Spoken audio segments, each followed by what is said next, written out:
Good morning, everyone, and welcome back. This is going to be session 2 out of 47 amazing sessions that we have coming at you for Dare to Be Great 2021. This is Dare to Be Great 3, and our next speaker here is going to be presenting on positivity breeds powerful leaders, and our presenter is Amy Patan, and she is out of Sugarland Public Safety Dispatch out of Texas. Thank you so much for being here, for being a speaker, and take it away.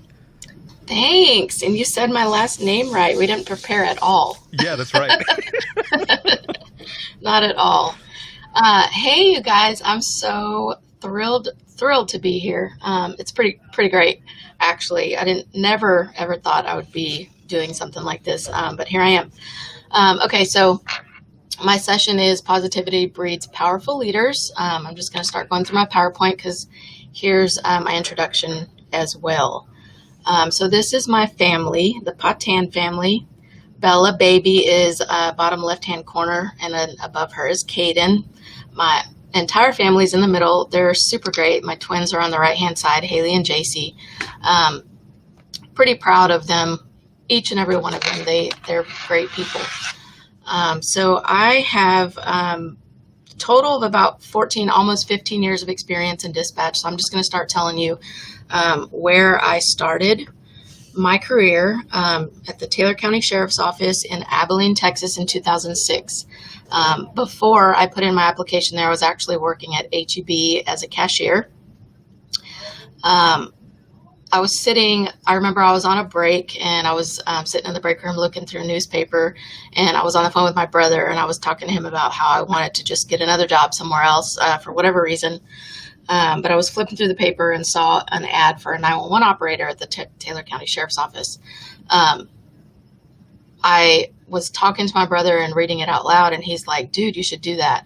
At the time, he was a jailer. And I was like, whatever, like I could never do that. And like, this job is not something that you ever like prepare for. I don't think. It's just kind of fell in my lap, right? So at the time I had 2-year-old twin girls. So I applied, and I had the interview, and it was so nerve-wracking because, you know, who goes to an interview with like 5 people sitting in front of you? Totally nerve-wracking. But anyway, I got hired, and I remember when I got the call, I cried because it was just, you know, I get benefits, I get insurance, you know, I have 2-year-old twins. It's such a huge opportunity for me. And it was really a difficult job to learn. But I had so much support there. The people that I worked with were so great. So I was there for about 1.5 years. Like I said, that was in Abilene, Texas. My family was back in Angleton, where I live now. So I decided that I needed to move back to Angleton with my family. So I applied for a job at the Angleton Police Department as a dispatcher in 2008. April 2008, and you see the little blue heart next to there. That's where I met my husband, my now husband. At the time, he was a canine handler. So met him at the Angleton Police Department, and you know, we've been together since then. And he, like I said, was a canine handler, and there was a nepotism law rule. And so one of us had to go somewhere, and I knew he wasn't going to go anywhere because of the dog. So I started looking at other places. And I applied for the University of Texas, MD Anderson in Houston. So it was school police, totally different. I was there for 4 months before I started looking for something else because school police just wasn't my cup of tea. So I don't even remember really where all I put in my applications, but one in particular sticks out to me because I had an interview, and that was for the Missouri City Police Department as a supervisor. So I interviewed there. I did not get chosen for the position. After I had that interview, I went on a vacation with my family, and I received a call from Shannon Price, who is my current director. And at the time, I didn't answer her call, so she left me a voicemail and was like, hey, my name is Shannon. I sat in on your interview board at the Missouri City Police Department, and I just wanted to let you know that we have some positions available. And wanted to see if you wanted to apply. Well, when I listened to her voicemail, I was like, I never applied for Sugarland. I don't know. Kind of caught me off guard. But anyway, so I had the interview at Sugarland because I was just, you know, like I said, so ready to leave the school police environment because it just wasn't for me. I'm an adrenaline junkie, and I needed that adrenaline rush. So at the time when I interviewed for Sugarland, Shannon let me know that there were 3 positions available for shift supervisor. So crazy that, God will open doors that you didn't even knock on, right? So that was, the way that it was for me for Sugarland. So here's a question that my husband had. Why though? Why do they have 3 shift supervisor positions available at this department? What's going on? So I quickly found out why there were 3 supervisor positions available. One question that we had was, why aren't people applying for it internally? What's going on there, right? So here is what was going on. And I'm just going to pause for just a few seconds, and I want you to throw in the comments, is this something that you've been involved in before? Is it something that you've seen before? Is it something you've had to live through before? So this is a question that I had for myself, like, oh my God, what did I get myself into? What I left at UTPD, it was nothing like this. But, here I was sitting here at this department with, bad attitudes and drama and mean girls, and just feeling like, especially when you come in, I'd never been a supervisor before. So especially whenever you come in to a supervisory position and you have people who are current frontline employees that have to train a supervisor. And I came from, first Angleton, little town of maybe 30,000 people, to, 100,000 people. The people were just really rotten, totally rotten. It was almost like you didn't feel like you could be successful at a place like this, but I was extremely determined. The workload was something that I wanted, and it was something that I was going to fight for, because I knew that this is somewhere that I needed to be. For whatever reason, I felt that I needed to be here. So at the time when I came, there was one supervisor who was actually rotating from shift to shift. So she would work days, she would work nights, she would work mids, like an evening shift, days, evenings, and nights, just so that, there could be supervisory presence on each of the shifts. Then there was one manager and there was one director. So after a while, actually during training, as I was in the training program, I think I was in the training program for 5 months, I had to ask myself this question: is it worth it? Because when I would come to work, I would actually sit in my car for 10, 15 minutes, and I would just be dreading coming up here to the dispatch center. I didn't want to come in. I knew it was going to be a really long 10, 12-hour shift, just because of the way that people treated you. You were a trainee, and people, everybody that was on shift would go to the other room, and you'd be left on the other side.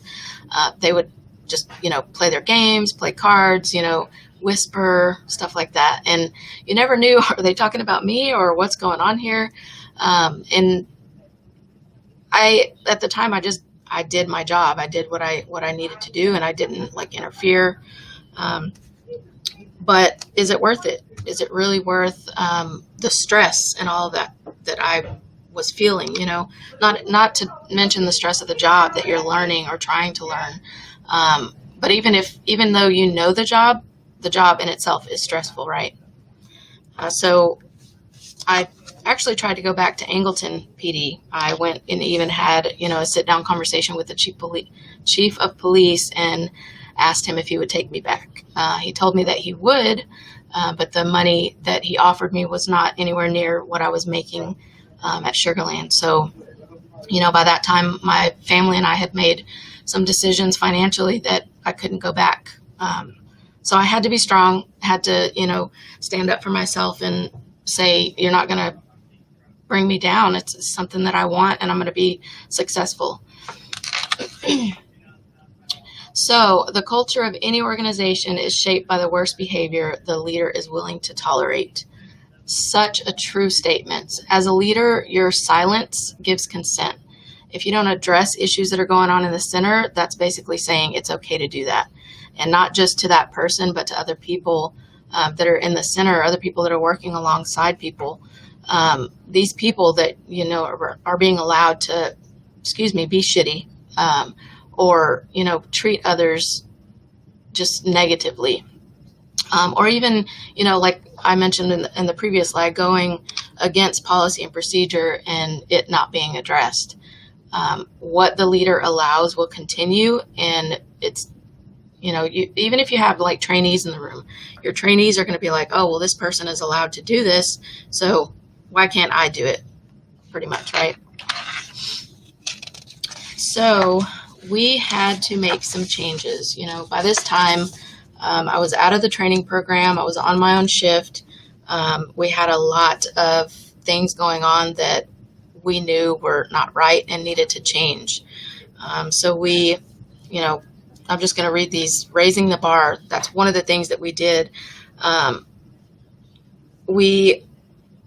This whole movement in our center really took just one person speaking up for themselves and speaking up for each other to make a change, and for us to really open our eyes and say, hey, something's going on and it needs to be fixed, or we're just going to continue to lose people, or we're going to continue to have this negative culture that nobody wants to work in, right? If you come into work and it's a negative culture, you don't want to be here. Your work suffers, your work product suffers. So raise the bar. So people will either reach it, or they'll work their way out, or they'll be forced out, right? So honestly, that's one of the things that we did, is we set expectations, and we said, these are the expectations, and you either follow them or we start documenting, and you know what the end result is. We need to do it. It's our job as leaders to do this for the people that actually want to be here, for the people that actually want to do their best and go above and beyond for not only themselves, their coworkers, but the community. That's what we do. It's our responsibility as leaders to hold people accountable. It's our job to make the environment one that our teams feel like they, can be successful in. So another thing we did was establish a mentoring program. Don't make people be a part of the mentoring program, but offer it to them and let them know that, this is available to you. If this is a job that you see in your future, get a mentor and have those mentors be, your supervisors, your dispatcher twos, your lead dispatchers, your supervisors and your lead dispatchers, all those people that are on your leadership team, they have to be on board with all of this. It's a huge, huge part of the culture and the way that, the product that you deliver, basically.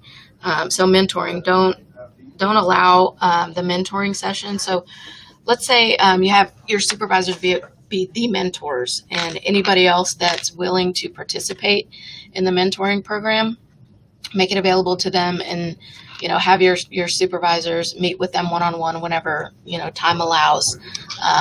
And they're not meant to be bitching sessions.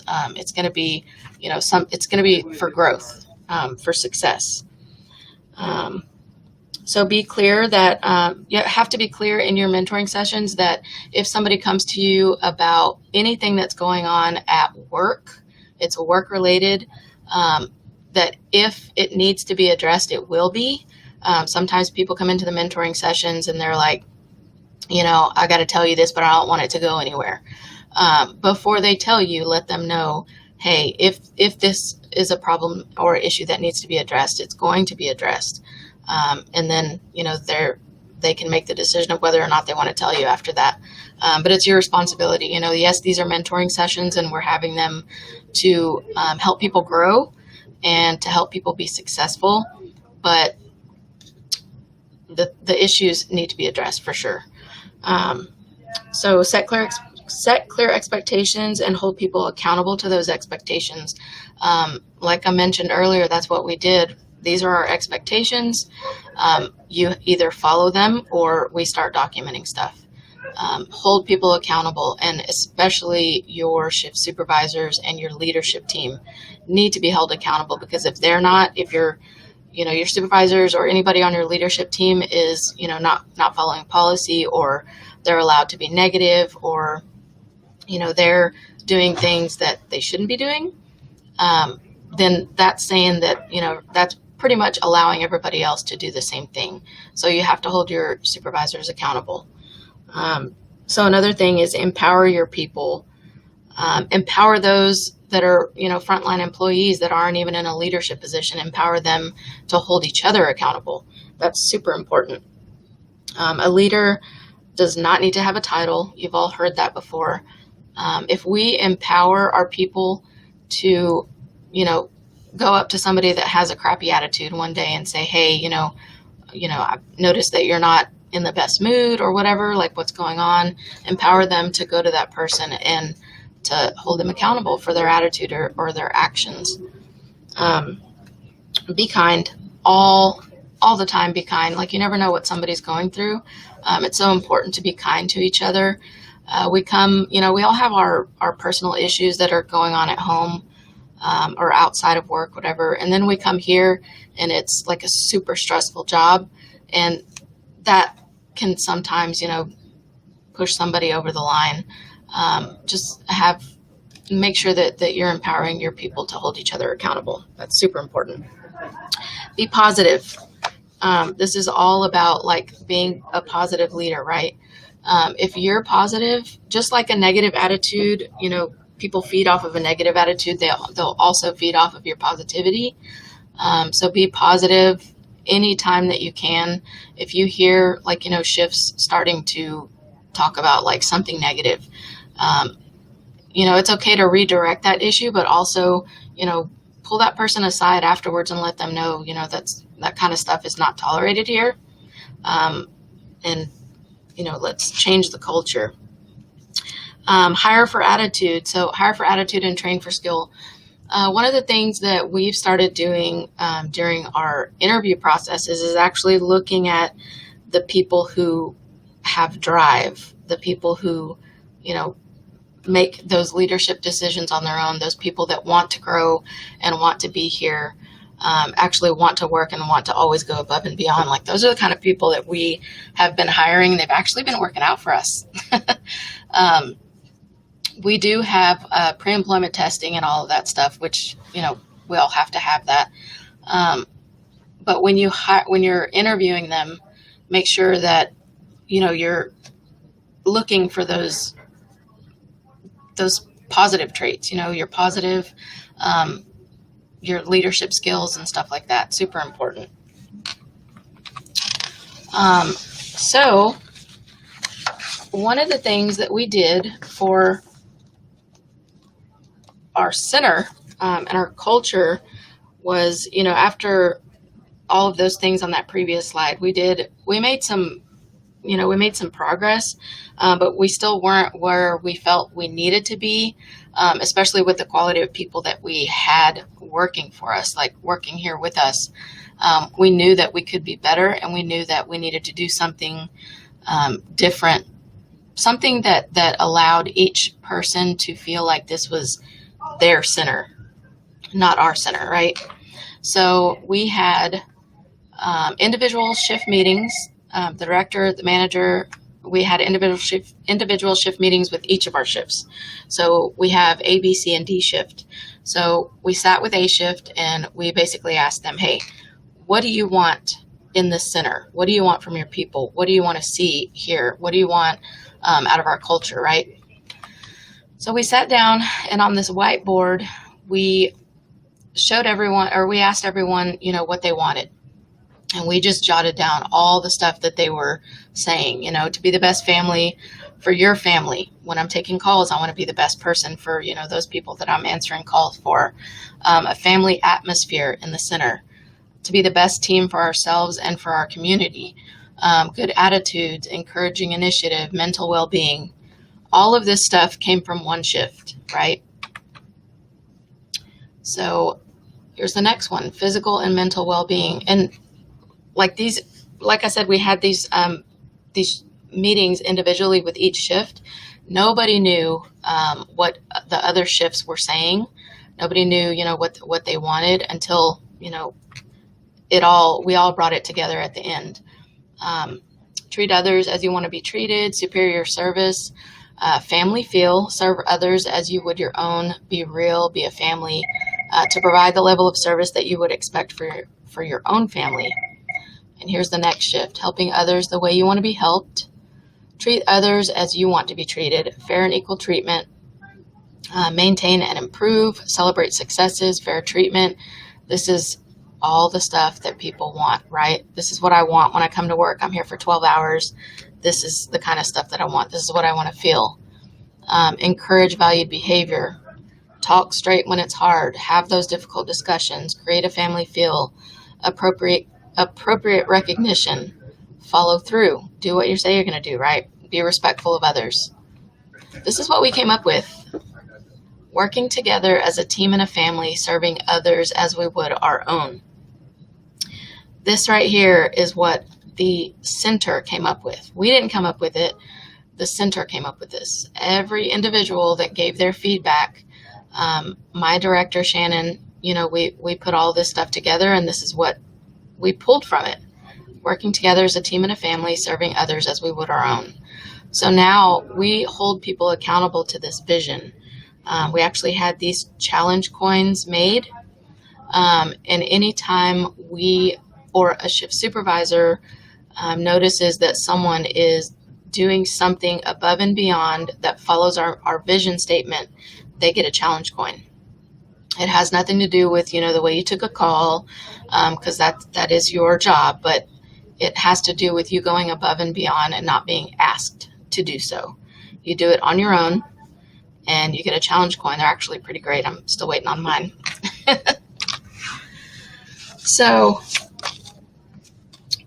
culture eats vision for lunch. So, our culture, without a positive culture, your vision will never be met. Especially our vision. You don't go above and beyond for someone if your culture stinks. Like if you, have negativity and crappy attitudes and nobody wants to come to work, you're never going to meet that vision right there. You're never going to work together with anyone because, one, you don't want to be here because it's just negative. Nobody's going to work together as a team because they don't get along with each other. So you have to have a positive culture. One of the other things that we did is we had stay interviews. So you've all heard of an exit interview. Exit interview is when someone separates from the department, and ours have a meeting with HR, and they basically get asked, why are you leaving, or what was wrong, or what could have been done better. So we conducted stay interviews. We actually had our HR department conducted the stay interviews. So some of the questions were, they did it with each individual that works here, frontline employees all the way up to our leadership team. When you travel to work each day, what things do you look forward to? What are you learning? Why do you stay here? When was the last time you thought about leaving, and why? What can be done to make your work experience better? The answers to the stay interviews were extremely important to help us realize, some of the changes that we needed to make in our center. Even though we were making progress, we knew that there was still stuff that we needed to do to make it better, to make it a better work environment and a better culture for our people. So most of the answers that we received from the stay interview were pretty positive. There were some negative things, but, and when we got all the answers to the stay interview, it wasn't something that was like, hey, here's this comment and it came from this person. It was totally anonymous. We didn't know who said what, but we knew that, it was something that we just needed to address, and we needed to figure out how to do that and how we could reach all of our people and not just, certain people. We needed to let everybody know that, hey, we're doing this because we care about you guys. We value your input, and we really want to know how we can make this a positive culture and a positive working environment for you, because we understand the job is stressful and you don't need any added stressors to that when you're at work for 12 hours a day. So one of the things, or several things actually, that I can speak personally for myself, don't quit. I thought about quitting so many times, and it was actually something that, I didn't think I could follow through with, but I loved the job and I loved the work itself. There were some of the people I loved, but there was also some people that, I just couldn't get on the right page with for whatever reason. But this is what I kept doing. I kept doing the right thing. I kept leading with integrity. I kept being the bigger person. I kept speaking up for myself. I kept being positive, and I kept being confident. And confidence is not my strong suit at all. I knew I lacked confidence. I can remember one time I was in a meeting with my director, and we had a leadership facilitator, and he, put me up at the whiteboard, and he's like, "Hey, jot down some positive things about yourself." And I probably stood there for 2 to 3 minutes before my boss was like, "Are you kidding me?" But be confident in yourself. Honestly, be confident that you know what you're doing. Be confident that you're going to get past those difficult times. Those difficult times are always going to be there. Like, there's times whenever we feel, that we take 2 steps forward and then like 4 steps back. As a leader, you have to know that you're always going to be faced with challenges. You're always going to be faced with difficulties. As long as you have, the support of your leadership team and the support of your people. Like, there's people that aren't, technically in leadership positions here at our department, but I can easily go to them, and, get their feedback or advice on anything, just because we built those positive relationships with them. So like I said, there are days when we feel like, we go forward and then we're like knocked 2 steps back, 4 steps back, 6 steps back. And we're like, oh my gosh, here we go again, but it's just important that you lean on your people, and that, that whatever it is you're going through, it's always going to get better, and always continue to learn, always continue, learning what you can do to be a better leader for your people, because that's technically you're leading those people, and you're here for them. Build open and honest relationships with communication. This is so huge. Like, what we do is, as leaders, is build people up, right? We build people up, we give them confidence, we empower them, but they're not going to ever trust you as a leader until you build an open and honest relationship with them, and you communicate up, down, all the way around. The way that you communicate with them is super important. It has to be genuine. Check up on your people often. When I come in the mornings, most of the time I get here at least by 5:30, so I can make sure that I'm making contact with my night shift. They go home at 6 a.m., so I want to make sure I'm here at least 30 minutes before they leave. That way, if they need anything, have any questions, anything happen throughout the night, we can talk about it. I'm here probably most days for an hour before I sit at my desk, because I'm making contact with each and every person that's here. I make sure that I go to them and I say, hey, and I'm like, hey, what's going on?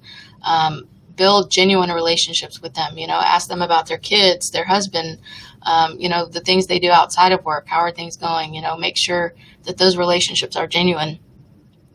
It takes work.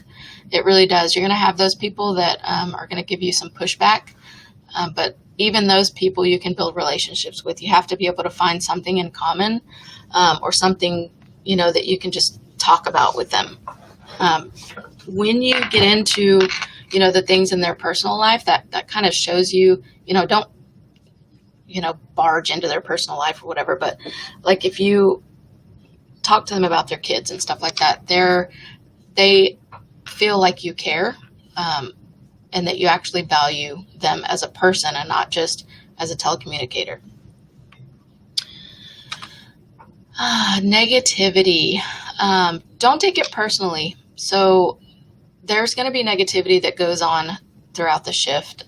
Don't take it personal, but as a leader, you have to address the negativity in the room. You can't let it go unaddressed because, like I said earlier, that gives them consent, right? So if somebody's being negative, get to the bottom of it. Have a conversation with them. Pull them aside one-on-one and say, hey, I just noticed that you're not being yourself today.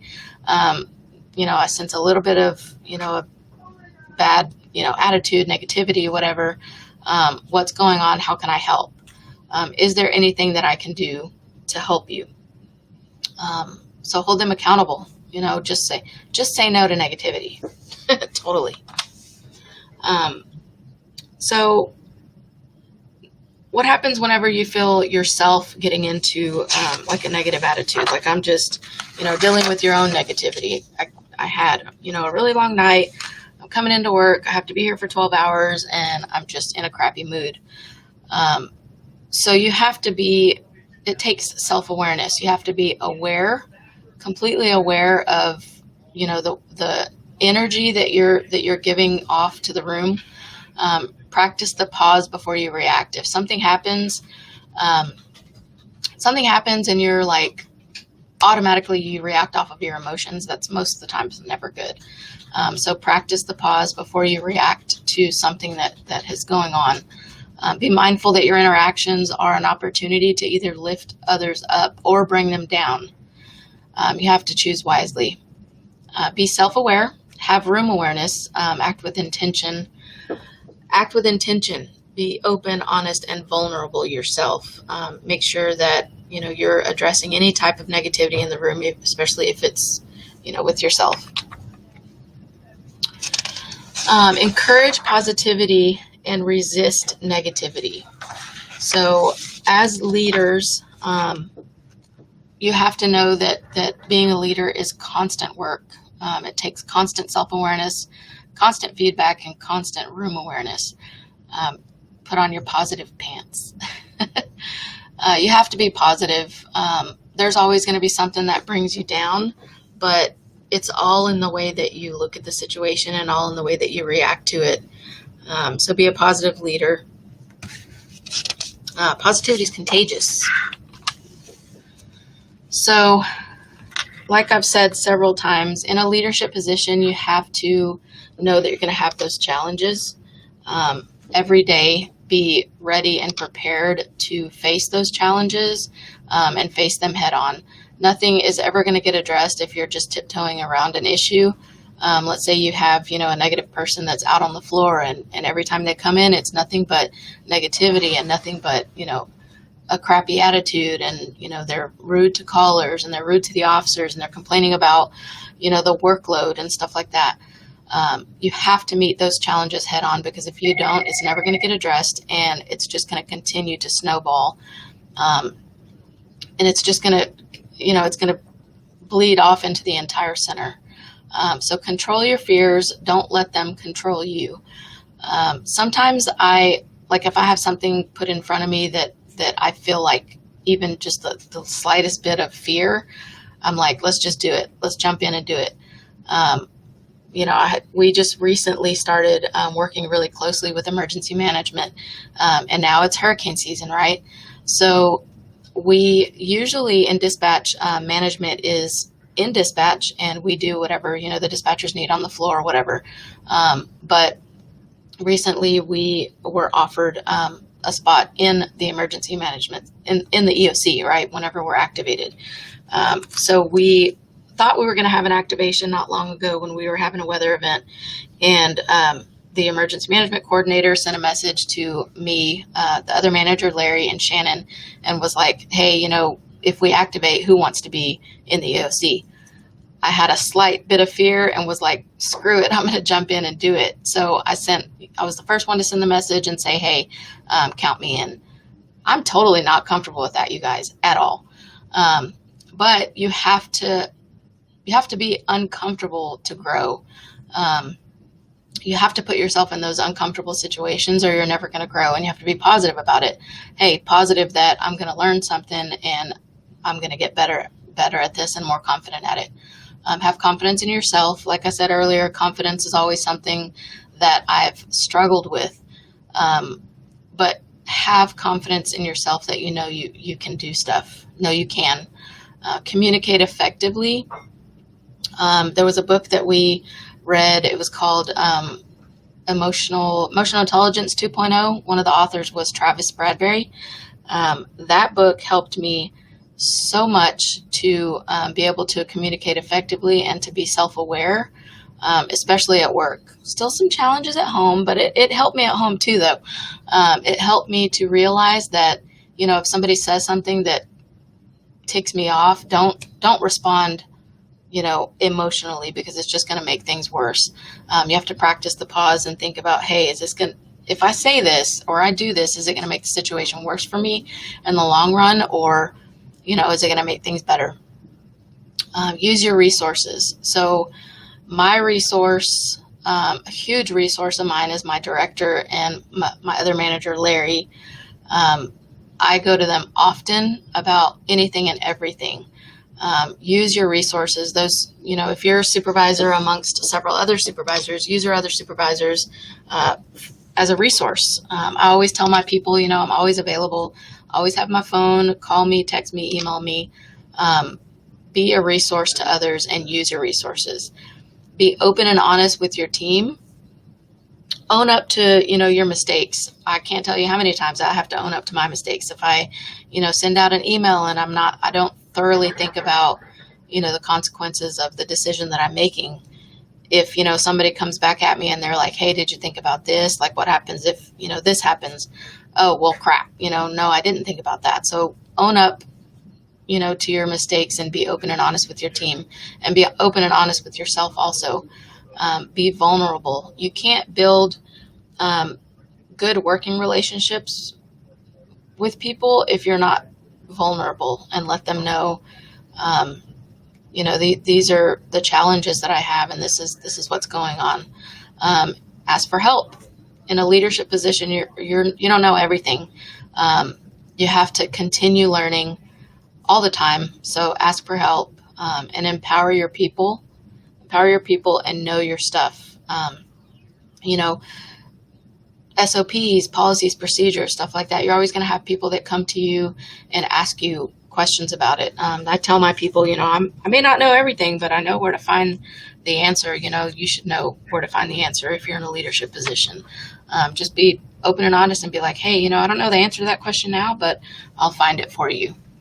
Be familiar with those things. In the 911 world, things are constantly changing.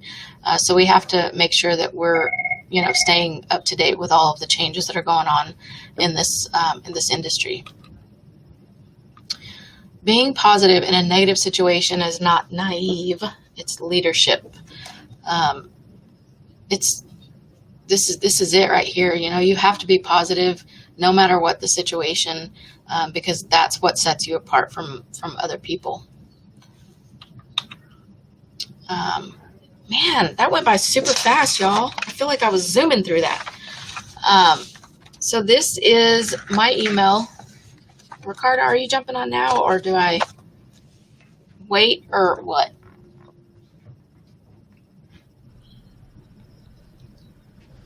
You can go ahead. You can go ahead and continue. Okay, cool. So this is my email, work email, and then I also have a Facebook page that I created. It's called Leaders Under the Headset. I actually created this Facebook page last year sometime because I was really struggling with my own, I was struggling personally, and I felt like I was not being a very productive leader. So I had to do something to help myself.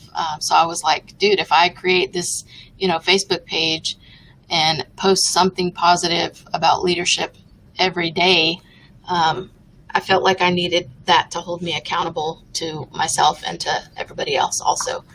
And this is my work number and my cell phone. I'm always here for you guys.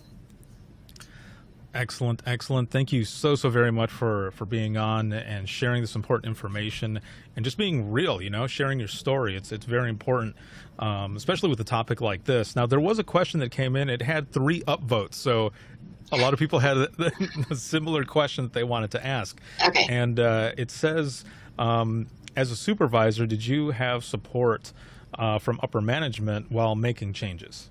Man, so I will be completely honest, even though my director's sitting right next to me. So I'm just gonna be honest. When I first got hired on as a supervisor here, like I mentioned, I was never a supervisor before, ever. So it was something really new to me. And I had a manager above me, and then my director. My director was really one who was like, "Hey, you're the manager of this place. You're gonna do, I trust you to do what you need to do to keep this place running." Right? She had her own things going on, but I did not have support when I first got here, and I was, first brought on as a shift supervisor. I did not have support from my manager. I actually listened to a 26-minute phone conversation that she had about me that was completely negative. So I really felt like I was sailing on my own. And of course, my director will tell you all day long, she had a gut feeling that something was not right, but she had no proof. And me, like I said, I was just going about my job, and, I'm not going to be a tattletale. I'm just going to, and at that point I didn't know any better. Right. But she still says, it makes my stomach hurt just knowing that, you guys suffered that way before I actually got to the bottom of what was going on. But I didn't have support at all. Like I had to fend for myself and had to, lean on one of the other supervisors that was hired on with me. Her and I were like, man, we were so close because we went through that together. So no, I didn't have the support, but that's, why it's so important that I'm here and telling you guys, especially those of you that are in a supervisory position and you're brand new at it. And those of you that are experienced, like you have to be there for your new leaders. You have to be their support because some people don't have that. And it's tough. I mean, it really is. It's tough. Awesome. Thank you so very much. And looks like, let's see, some of the other questions here. It looks like they might have been answered already. So someone had said, what is the name of that book again? I believe, so we had an attendee here who said it was Emotional Intelligence 2.0. Is that right? Yep. All right. That's right. Excellent. Awesome. It has like a little test at the beginning that helps you. It tests your relationship management, your self-management, and there's 4 categories. But it's dead on. Like when I took the test and I saw my results, I was like, this is so me. But those areas that like you scored low in, it helps you to grow in those areas. All right. Excellent. Again, thank you all so very much. And I did, for those who are watching here and also in the replay, I did throw the link in there for the Discord community. So if you go on to there, our speakers will be jumping in there every so often to say hello.